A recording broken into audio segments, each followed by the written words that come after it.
Take it. Got it! Boston wins! Two legends in basketball analysis with over 70 years combined experience. This is the Bob Ryan and Jeff Goodman podcast. NBA, some college, a little bit of everything. You know, what can I say? But it wasn't going to happen here with him.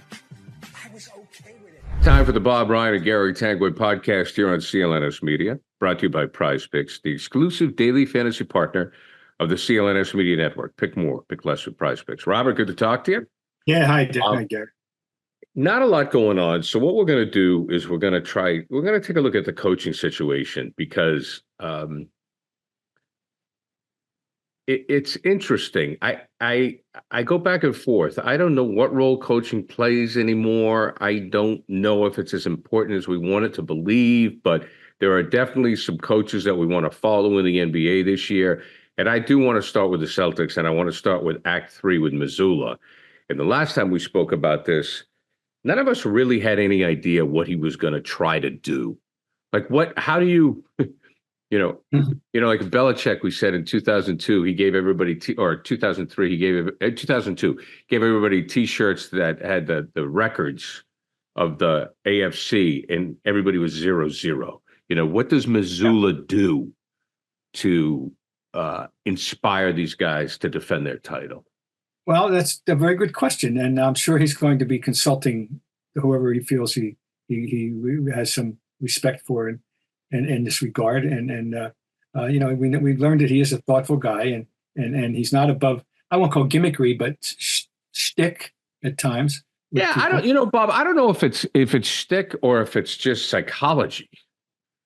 Well, okay, maybe it's one and the same. I don't know. Yeah, I think it is. I mean, the thing is that he was handed the Ferrari, and he drove it. He drove it well, and he drove it home first. And it's an unusual situation in that we've said, and once again, I keep saying I should do the research. It's really easy. That they're all back. It's just there's no. Nobody went for free agency and was signed away, and none of the subs went and got overpaid somewhere else, and they're all back. And are they all going to be happy with at the same rate, or is somebody going to want to play more than he was playing, or what? We don't know. We don't think so. We think we think these guys are all completely composed and selfless in terms of the team, but we're going to find out. And they know the word target will come up. They know they're going to have target and bullseye in the back. So he'll be reminding them that every night is going to be a playoff game for the other team until further notice. That we know is going to have to tell them that, and that's fine. So we don't know in terms of any kind of a. Let me throw this idea out at you. This is what I would, if I happen to be Joe Mazzulla, and I don't know when I would put this out there, but I would compile the numbers of the Celtics record against the players who are all missing in the playoffs. Because to me, that's the one thing you can say. It's like, and I don't know if Mazzulla says this, but I think it's going to come up this year. Well, did the Celtics beat anybody to get to the postseason? I mean, they did beat somebody in the championship. There's no doubt about that. Yeah. And they deserve that. And I know that there people had nicks and bruises and all that, but at that point, everybody does. Yeah. But they missed Embiid. Milwaukee with the Freak, he was hurt. Miami and Jimmy Butler. Okay. So to me, like that's the one. That's a very good point. What do you do with it? You just say, okay, guys, don't get cocky. You have to walk a fine line between. You don't want to tear down your own accomplishment, but you want to remind them that the other teams might be better suited to play you this year. You don't have to go and specifically spell it out that some people are saying your championship is tainted because you didn't face those guys.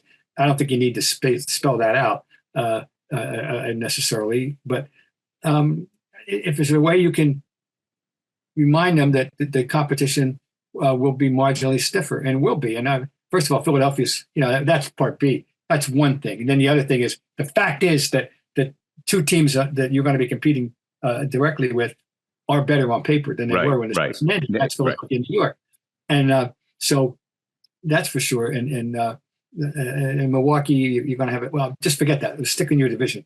So that's that. Yeah, there'll be stuff. There'll be coaching approach, a serious coaching approach necessary. Yeah. I also think you have to wait and see. Like, I don't know if you pull that out of your bag of tricks day one of preseason. You wait and see how the season's going. Yeah, see how they react. Yeah, you got to pick your spots. You get a feel for them properly during the preseason. Because when those guys, and you may not even have to say anything, because when those guys are back and they place them in the regular season, like when Butler plays the Celtics, he's going to go off. Oh, he's got to go off. Yeah. Yeah, he's going to have 40, 50 points. He's going to have a night. So maybe you don't have to say anything. It's just funny. I was sitting there and I was thinking, but the coaching team, I'm like, what does Mazzulla say? Like, what do you tell the kids that have received straight A's and never broken curfew? Right? Yeah. No. I mean, that's hard to do. Yeah, that's right. That's hard to do. As far as, do you think, how do you think coaching has changed over the years in the league? And is it as important as it once was? Coaching is important, still important, because the personnel management, the debate, your part, you're a counselor, you're a babysitter, right. You're a traffic cop. I mean, there's different stuff. It's not all about. It isn't about X's and O's. I mean, it is, but it's about your relationship with the players and do they buy what you're selling? That's the number one. That it comes all down to that. Do they buy what you're selling, and can they execute what you need them to execute? This team, and if they had any technical area which you might want to address, guys, we got to clean up. We dodged the bullet. Whatever reference you want to use. Offensive rebounding. We gave up too many offensive rebounds against certain games. We made life hard for ourselves that way. We got to have to dedicate ourselves a little more to the board, not on the boards. Other than that, your defense obviously should be paramount in your scheme. But that's my technical thing. But no, coaching is management of personnel and getting them to buy what you're selling, and that's and he apparently was able to do that. It's interesting. I've heard people say, well, the coaches now have to placate to the stars. The big contracts make it more difficult for them to manage the players. But then I always remember, and better than I, where Russell would say, Red, I'm not practicing today. And he would sit on the sideline, read the paper, and smoke a cigarette. Well, Red. So it's nothing. It really hasn't changed. You know what I mean? No. Oh, no. When you go back to that, Red, the key with Red was he didn't treat them all alike. And Tommy Heinsohn would explain that. He knew that Tommy could take it. He was the designated scapegoat sometimes. And that you couldn't yell at Kuzi that way. And you couldn't yell at Sharman that way. And you didn't have to yell at Russell for anything, really, So, but as time went on, Russell practiced very little because he was going to be playing 45 to 48 minutes in his mid-30s. So, and that was okay with everybody, and nobody had a problem with that. So now we're going back. You realize Bill Russell retired in 1969, so now we're going back 55 years, 56 seasons, and since he last played. But personnel management, is still the essence of it all, and because there's a million guys out there that can X and O, but it's not. It's about making sure that they get the message that you're trying to send. Prize Picks is America's #1 daily fantasy sports app with over 5 million active members. Prize Picks is the easiest and most exciting way to play daily fantasy sports. Unlike other apps on Prize Picks, you just go against the numbers. You against the numbers, that's it. You can now win up to 100 times your money on Prize Picks. With as little as 4 correct picks, you can turn $10 into $1,000. That's right, $10 into $1,000. It's that easy. One Caleb Williams passing yard gets you one win on Prize Picks every week in September. That's right. Only 1 yard gets you an automatic win every football season in September. 4 weeks of free wins, 4 weeks of free W's. Don't miss the deal on Prize Picks because it's gone when September is gone, when September ends. Prize Picks is the best way to win real money this football season. Which players are going off, which ones aren't.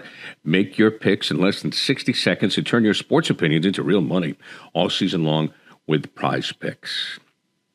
Patrick Mahomes, what do you think of this one? Patrick Mahomes for more than 4,300 passing yards. And Aaron Rodgers, listen, he has to really step it up. Aaron Rodgers for more than 3,750 passing yards. Yeah, I think both of those can happen. Download the Prize Picks app today and use code CLNS for a first deposit match of up to $100. That's code CLNS on Prize Picks for a deposit match up to $100. Prize Picks, run your game. Are there any particular coaches this season you're keeping an eye on?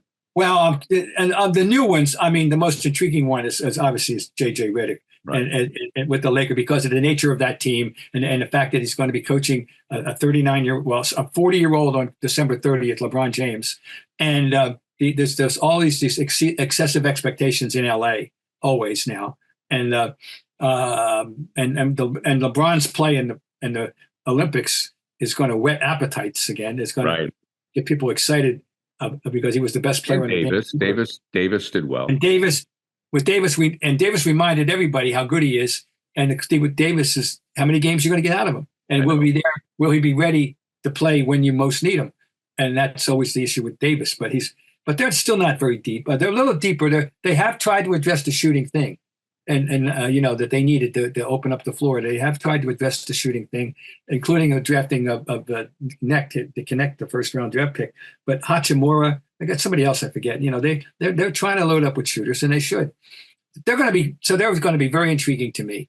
Above all, interesting to see how San Antonio develops with Wembanyama and Pop, who is now 70, God knows, right. 4 or 5. And is he going to be rejuvenated with this, youngster and that possibility? You're going to want to see how they do, of course. But in terms of in our division, got an interesting coach, the new coach of the Nets, Jordi Fernandez. Is it Jordi or Jordi? I'll say Jordi Fernandez, the first native-born, the first Spaniard man to ever head coach in the NBA. And an intriguing international resume, and spent the last 2 years as the associate head coach in Sacramento. And he's got his first head coaching job. And of course, we have a Serb coaching the Raptors, and Rajakovic. And so two-fifths of our division coach rivals are coached by Europeans. Very interesting. So, but overall, the Warriors are going to be interesting. Can they? Is it over or not? The Klay Thompson thing was messy. Didn't go. Wasn't handled well. I don't think. I think they've got a lot of mileage on the tires, Bob. Man. Yeah. So Curry's 36. We saw what he can do in the gold medal game. God, he's the greatest shooter of all time. But they have issues. But what do you think about Curry? I can't. Maybe I'm forgetting someone very obvious, but I don't have a prime hot seat candidate necessarily. Right. Because so many of the teams are dependent on getting healthy key players, such as Milwaukee, getting Giannis and keeping him healthy, and can Doc, if he's not, there's a ceiling on what they can do. I don't know if he's necessarily in the hot seat, but I think Tibbs in New York is always he's gonna feel some heat because they improved the roster, and I think some people look at the Celtics again. What we talked about at the top, I think the perception outside of Boston is that the Celtics might have had an easy path, right? Yeah. Yes. So I think Tibbs. They can't go back. They cannot regress. No. But they just gave him a 3-year contract, And I forgot about that. So that makes sense. Dolan's not going to pay him. Yeah, he's not going to fire him. And the players profess fidelity to him in the paper every chance they get. That these guys, they don't care what people thought in Chicago or Minnesota. They like this guy, and they want to play for him. This is what they're telling us. So and it's to a man, supposedly. Well, so we'll see. But they have to. That's going to be the opening. That's going to be the opening night. That's going to be the flag raising game. Is the Knicks, and that'll be fun. Oh, that'll be a blast. That's going to be a lot of fun. And I've said this before. I'm going to say it again. It's such a good thing that we kindle the rivalry with New York and Boston and Philadelphia. Right. Because I'm telling you, if we can begin to approximate the buzz in that building from 50 years ago with the Knicks and 30 years ago with the 76ers, it's going to be a fun season here. Oh, the regular season tickets will be terrific. There's no doubt about it. There's definitely no doubt about it. If you want to make a memory, you got to go to Game Time. All right. Game Time has a new feature called Game Time Picks that makes getting tickets to see your favorite teams play live even easier. Game Time Picks filters out the fluff to show you all the incredible deals and the great seats so you don't have to waste time searching through thousands of seats. You've got the super deal. Don't forget about the super deal. And curated deals. They make it easier to find the best price on great seats. And I think this is so cool is when you click on the ticket, right? You go to the app. If you want to go to a game in Boston, you want to go to a game in New York or Philadelphia, whatever, you go to the city and you click on the game you want to go to, and then they just show you a great, easy-to-read layout of the stadium. And then you click on the seat you want, and then you get a view of the seat right from there. Boom. You know what you're buying. So you get seat views before you buy, and they have the lowest price guarantee, event cancellation, protection, job loss. It's terrific. So toggling here with the Game Time app. Now, this feature shows the total upfront, no surprise fees at checkout, so you know what you're dealing with. You don't click on the button after and you go, wait a minute, what's that extra $20 for? Also, Game Time will credit you 110% of the difference for the lowest price guarantee. They have the lowest price guarantee, or Game Time will credit you up to 100% of the difference. And your purchase is covered with the most flexible customer service policy in the ticketing industry. So take the guesswork of buying tickets with Game Time. Download the Game Time app, create an account, use the code CLNS for $20 off your first purchase. Terms apply. Again, create an account and redeem the code CLNS for $20 off. Download Game Time today. What time is it? Game time. All right. Well, that brings us to the passing of a great coach and a man that you covered and a man that I knew from the 1975 NBA Finals with Rick Barry and Clifford Ray. And was George Johnson a backup center on that team? George Swat Johnson. There were George Swat Johnson. That was George Swat Johnson. George Swat Johnson. Let's see if I can get the rest. Phil Johnson was on that team. Gus Williams? Charlie Johnson. There were two Johnsons. Charlie was a little guard. Yeah. I got one of the most intriguing players on the team that year and instrumental in their playoff success was rookie Keith, not yet Jamal Wilkes. That's right, Keith Wilkes. That's right. Okay. And also the guard who 2 winning free throws in games 4, capped his season, Butch Beard. So, and of course, at the top of the food chain, Rick Barry in one of his greatest seasons. So this was this is a fascinating. It's one of the more intriguing champions in the history of the league. First of all, we won't go. First of all, we'll finish it up. They were 48 and 34 in the regular season. I did not remember that. They were 48 and 34. They were not, and the heavy overall favorite were the Washington Bullets, who had defeated the Celtics. They both won 60 games that year, and the Bullets beat the Celtics in 6 games in the playoffs. Fair and square, I thought Tommy didn't coach well. By the way, I thought he messed Cowens up a little bit, and I wrote it. And I thought that wasn't. And we all know what happened there. I don't think that was Tommy's finest hour, the 75 playoffs. But anyway, the Bullets were heavy favorites with Unseld and Hayes and company. And but it had another good rookie, Phil Smith. Phil Smith, who got better and better as the season went on. He only played 14 minutes a game during the regular season, but he had an increased role in the playoffs. And the thing I remember about Phil Smith, the big 6'4" guard, was his father was a cable car motorman. Ah. So he was the real San Francisco kid, that's for sure.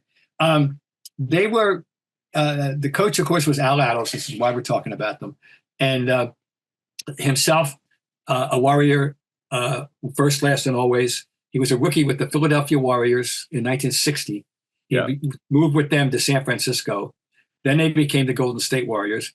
And when he died 2 days ago, he was still, I don't know if it was on the payroll, but he was in the hearts and minds of anybody, in the organization. He was a lifelong Warrior, and 64 years worth of fidelity to the Warriors franchise in three different cities, really. So a guy who was he was as a player, and this is just and I don't mean to disparage the party of the second part. It's a comparison, okay? He was the exact same player as Casey Jones. I think he was better. He was a more of an offensive threat than Casey ever was. Same kind of guy, same size, same body, same tenacity on defense, the same intangibles, the same good guy quality. But the difference between Casey Jones and Al Attles was that Al Attles didn't get to play his entire college career and his entire professional career with Bill Russell. Right. Casey Jones does not get into the Hall of Fame with any other team. It's not even remotely. It's not even a discussion. And Al Attles said he could have. Now, he did get into the Hall of Fame in 2019 as a contributor. So he is in the Hall of Fame. And he didn't deserve to be in the Hall of Fame, as a player. I mean, no question. I'm not saying that. I'm simply saying, for Celtic fans, the frame of reference is he was the Casey Jones 2.0. He was absolutely the duplicate of Casey Jones, but he did spend his career with another team. His coach, now that 75 finals was fascinating. It was the first finals with two black coaches. And then a lot was made out of that. And so that was history right there. And that was Casey and Al, right? It was Casey and Al. And Al's Casey's lieutenant, Bernie Bickerstaff, there was a moment when they had a timeout and Bickerstaff did all the talking and people tried to read stuff into that. Right. And Casey had to carry that with him all the way over to Boston. That didn't mean he didn't know what he was doing. It just the way he was, it was the way they did that particular timeout. Anyway, so Attles coached them to the championship, but that team, they had in the playoffs. I got the run here. Warriors. Okay. Oh, they beat Seattle in 6. They beat the Chicago Bulls with Sloan Van Leer and company and Bob Love and Chet Walker in 7. And then they went in as absolute underdog. But it was a unique, and I'm using that word properly, a unique finals in that it was a best of 7, and it was neither a 2-3-2 or a 2-2-1-1-1. And the reason was the Warriors, the Bullets had home court advantage. Right. They were let's see, Bullets. I got them here. They were all right. Whatever. They 50. Anyway, they went a lot. They were at home court, but the Warriors ordinarily played their home games in the Oakland House and the Oakland Arena. Okay, it wasn't available. There was scheduling. It wasn't available at when they needed it. Okay. Right. So now they're going to play in the Cow Palace, the famous Cow Palace, which was among other things, once the site of a Democratic convention. Right. But anyway, I was in there once. I have to say, in the Cow Palace. But if they had the weekend, the games, if it was 2-2-1-1-1, it was going to be, and the 3 games 3 and 4 weekend was Memorial Day weekend, and that building wasn't available either. I'm not making this up. So the Bullets have a choice. The Bullets, excuse me. They're the Bullets. They have a choice. They can go 2-3. They can go start off at Golden State and then get 2, 3, and 4 at home. Okay. or have their home game 1 at home, and then go out to Oakland. Right. It would be 1-2-2, 1-1-1. Jeez. Okay. I'm not making this up. They decided they didn't want to give up game 1 at home. They wanted game 1 at home to get an advantage right away. So it was 1-2-2, 1-1-1 if it were to go 7. Game 1, though they had the home, they forfeited their home court advantage in game 1 to play the game in the Cow Palace at the new date, and they lost. And they lost 101-95, and I remember they were stunned. They destroyed their equilibrium. Now they go out to Oakland for 2 games. Right. First game, Oakland wins by 1 point. I mean, the Warriors win by 1, 92-91. And now the next game is 109-101. So now they're down 0-3, going back home. I was present at the games in Washington, but not the games in San Francisco. Okay. So I covered that final 4th game, and I remember it very well. Rick Barry had a great series. Rick Barry's numbers in his 4 games, points assist, 24-5, 36-4, 38-6, and then in game 4, 20-5. Right. And the game, as I said, it was a 96-95 game and 2 winning free throws by Butch Beard. Well, they swept them and they stunned them. And one of the keys to the series technically was young, 6'6", 180-pound, whatever, Keith Wilkes. Held his own with Elvin Hayes in the peak of Elvin Hayes'. Yeah. And that was key. Without that matchup, he did a terrific job. He didn't let Hayes overwhelm them. So that's here's their team, their roster. We went over it, but Rick Barry, Jamal Wilkes, Butch Beard, a 2-headed center monster of Clifford Ray, and George Swat Johnson, who nicknamed so-called because he was a great shot blocker. Right. And substitute guard Charlie Johnson, another substitute guard Charles Dudley, and that was pretty much the bulk of it. I got to tell you this.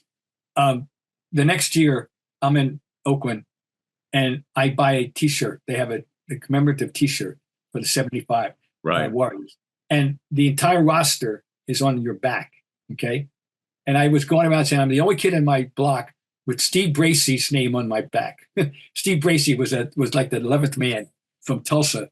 And then Frank Kendrick out of Purdue. These are so I had that shirt for like 30 years. It finally wore it out.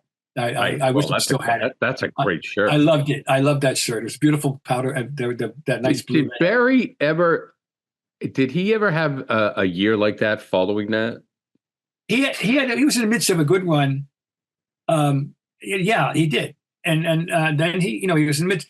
Yeah, he was. That was year 3 of his 6-year second tenure with the Warriors. He was originally a Warrior in Philadelphia. Right. And then he jumped to the ABA. That's it. That's where you're right. Very controversially. He went to the ABA. Who did he play for in the ABA? He played the Oakland Oaks. He played for his father-in-law. He married the coach's son, the daughter in Miami, Bruce Hale. And he married Pam Hale.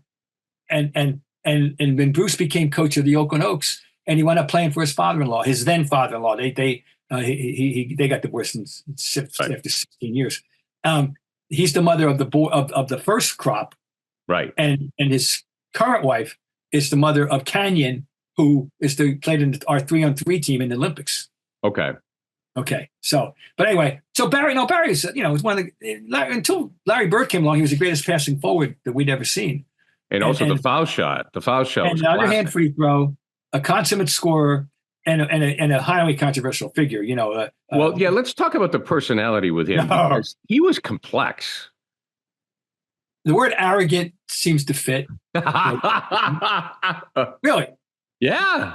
He was arrogant, and he was a know-it-all, and he didn't suffer fools very gladly at all. And he was a hard guy to coach, I think. And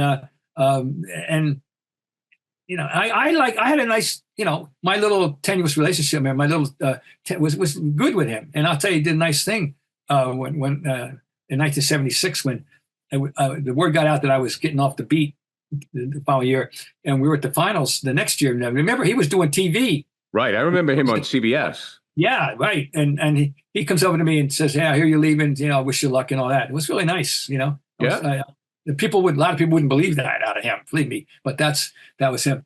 Well, I thought he was a very good analyst. Oh, he knows the game, and he's very, I won't say bitter, but very angry that his personality preceded him, if you will. He could never get a coaching job. He thought he would have had a lot to offer, and people didn't want to hire him. Yeah, he was a very, very specific piece of work. I'll tell you that. And so anyway, that team, it goes down as time is going on now, and all these years have gone by. It still remains the biggest single upset, I think, in the finals. Well, I think so. Yeah. The Warriors. I mean, the Bullets were such a prohibitive favorite, and the Warriors, and with all these other no names, who were getting time for the Charles Johnsons and Charles Dudleys and of the world, and with the rookie Wilkes playing a prominent role. Now, Rick was the MVP of the finals. Right. He wasn't the MVP in the league. No. He never was. He never won one. McAdoo was the MVP that year, by the way. Oh, for the Braves, sure. Okay. Yes, he was the MVP. And Barry was the finals MVP, of course. But it goes down in history, for the number one biggest upset ever, and B, the two black coaches. And now Attles, becoming the first, the second black coach, because Bill Russell had won, a championship too.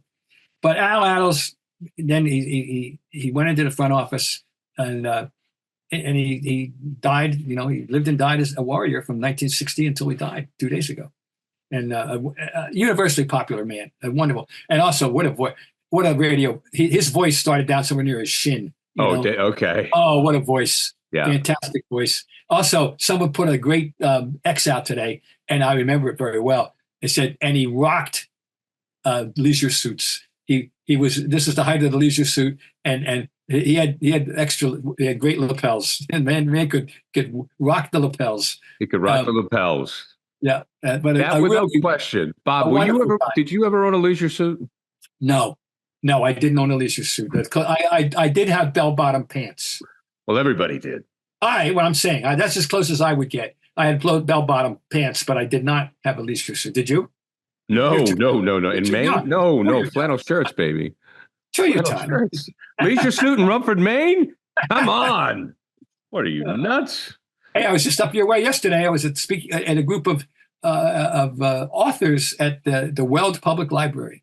And okay. And Maddie Bujold, who runs it, she put together a panel of 12 authors. 12. And we each spoke for 5 minutes about writing, or hopefully about writing. I spoke about writing. Some of them deviated, but anybody we know, anybody we may know, anybody from Mexico or Rumford? No. I didn't know anybody myself, but so a couple people known. So that's some task to gather 12, people, authors in Weld, Maine, on a Thursday afternoon. No, that's not an easy task. It was an honor. It was nice to be there. Yep. Weld, one of the great towns. All right, Bob, always a pleasure. We'll talk to you again soon as we remember Al Attles and as we take a look at the coaching situation for the NBA in this upcoming season. We've been brought to you by Prize Picks, the exclusive daily fantasy partner of the CLNS Media Network. Pick more, pick less with Prize Picks.